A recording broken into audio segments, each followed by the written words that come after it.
किताबां लिखियां और पंजाबी के अदब च इजाफा करने के नाल पंजाबी जुबान की तहरीक नूं अगे वधाउण च अपना हिस्सा पाया। ये अवार्ड पंजाबी किताबां ते भी ने, पंजाबी तहरीक की काम करने वाले भी ने, पंजाबी जुबान के सेवकों की भी ने। बुनियादी तौर पर पंजाबी लिए काम करना अपनी ज़ात लिए काम करना है, अपनी शनाख्त लिए काम करना है और अपने जोड़ा आने वाला बेड़ा है अपने बच्चों लिए काम करना है।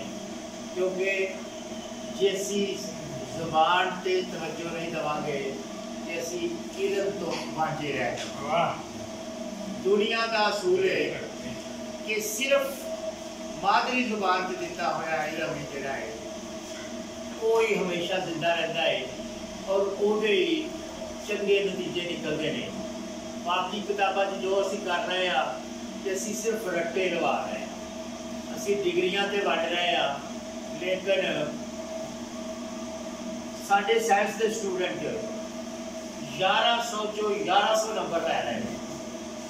पर 1100 से 1100 नंबर लैन वाला 1100 नंबर लैके FSC करने वाला बच्चा जोड़ा है उन्होंने शायद किधरे खड़ा कर दिता जाए कि तू की पढ़िया है गल करके वो दो जुमले